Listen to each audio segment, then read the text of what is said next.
What's up, guys? Enkiri here. After I posted my very first and probably very last physique update video recently, I think I got more comments about how big my legs are than anything else.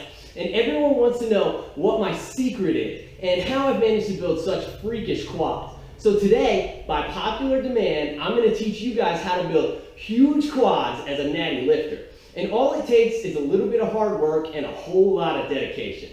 So let's get to it. At first, I wasn't quite sure how to approach this topic because honestly, the short answer is squat more. But then by an interesting and fortuitous twist of fate, I stumbled across an article by Greg Nuckols titled The Science of Steroids, in which Greg discusses a few studies basically simply to demonstrate just how effective steroids are at making you bigger and stronger. What I found the most interesting about this article was one particular study that Greg mentioned, which compared the strength and muscle characteristics of lifetime drug-free lifters to that of long-term steroid users, using max squatting strength and leg muscle mass as metrics. In this study, the steroid users had slightly larger legs and considerably more lean mass overall than the non-steroid users, even though the body weights between both groups were about the same. In spite of this, however, the drug-free lifters had much stronger squats than the steroid users relative to lean body mass and leg muscle volume. In fact, the numbers demonstrate that in the drug-free group, each pound of leg muscle was capable of producing nearly 50% more force than a pound of leg muscle in the steroid-using group. Greg offers up several theories as to why it may be the case that muscle built without drugs is capable of producing more force than muscle built with drugs. But ultimately, he admits he doesn't know what the reason is.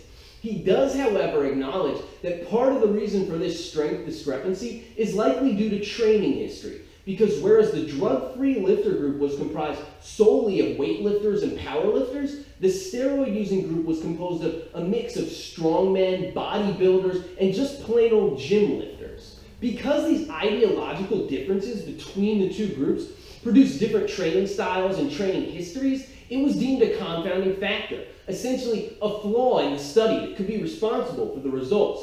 But what I find most telling here is that with the help of steroids, pretty much any type of lifter, no matter how they were training in the gym, was able to grow big legs and be included in the study. Take away the steroids, however, and the only lifters left who have built enough leg mass to be comparable to the steroid users are the strength athletes who devote a whole hell of a lot of time to becoming stronger squatters, namely powerlifters and Olympic lifters. So maybe the composition of the groups wasn't really a flaw in the methodology at all. Maybe the researchers just couldn't find anyone else to fill that role. And this brings me to my main point. If you aren't taking drugs, the path to building big legs is a rough one. It requires far more effort than most people are willing to put into their training, as well as far more thought and planning than they're capable of. There's no such thing as leg day anymore, so you can just forget that term right now. You can't just go in once a week and hit a few sets of 20 on the leg press along with some lunges to shape the muscle or whatever the fuck people think those do, and then finish up with some high rep leg extensions to really get the burn going. No. In fact, none of those exercises exist anymore. The only thing that exists now is the barbell and squat day, which, unlike leg day, occurs at least 2 to 3 times a week. And the focal point here is going to be the idea of progressive intensity. You need to build your work capacity up to a point that squatting 2 or 3 times a week with a given amount of volume becomes a non-factor to your body in terms of recovery. From there, the focus becomes the weight on the bar, and very, very slowly and very, very gradually increasing it over time. That is progressive intensity. And as a natural trainee, it's the most important concept you can possibly understand. By exposing and adapting the body to a certain amount of volume, and then very gradually increasing the training stimulus by slowly increasing the weight on the bar, you ensure that 2 things happen. 1, you won't ever run yourself into the ground because the volume is essentially being held constant and your body is already used to it. And 2, because the main training variable being manipulated is intensity, your body will be forced to become stronger. It will be forced to accept the heavier and heavier loads. And once the neural adaptations have been made, it will be forced to do this through structural adaptations instead, i.e. it will begin to slowly add more and more muscle to your legs until one day you look in the mirror and realize that your quads have actually become comical. True story. And squatting is simply the most efficient, effective, and reliable way to do this. No other leg exercise or leg training machine in existence lets you replicate this process the way that squatting does. Unilateral leg training allows for cheating with the support leg, making the process of adding weight to the bar unreliable. Not to mention that no matter how good you get at single leg training, there's always going to be a large balance component. And that balance component is always going to diminish force output, which ultimately hinders muscle and strength gains. Machines, on the other hand, are simply not suited for low reps. You can't reliably create progressive overload with them because they aren't really tests of strength to begin with. Even multi-joint machines like the leg press and the hack squat still kind of miss the forest for the trees. They're too unnatural. The body simply doesn't work this way. And trying to put in the volumes, frequencies, and intensities required to build big legs as a natural training on one of these machines is probably at the very least going to lead to some funky overuse injuries after a short period of time. These machines should be viewed as an adjunct and nothing more. And before someone jumps in and tells me that the quads are slow twitch and all they really need is time under tension and plenty of mechanical stress, show me the wheels, man. No natty who trains like a bro has big legs. In fact, the stereotype is that they actually have chicken legs. Bodybuilders have big legs because they use gear. And honestly, in spite of the gear, even a lot of them have quads that are frankly very underwhelming because most of their leg training is just one big protracted jerk-off session.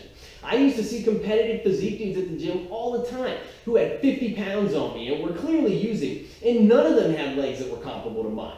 No, the only natties you see walking around with comical looking quads are dudes who are obsessed with squatting, and they just usually happen to be powerlifters and Olympic lifters for obvious reasons. But the notion that you can just do a ton of volume on these candy-ass exercises and expect to see any leg growth is asinine.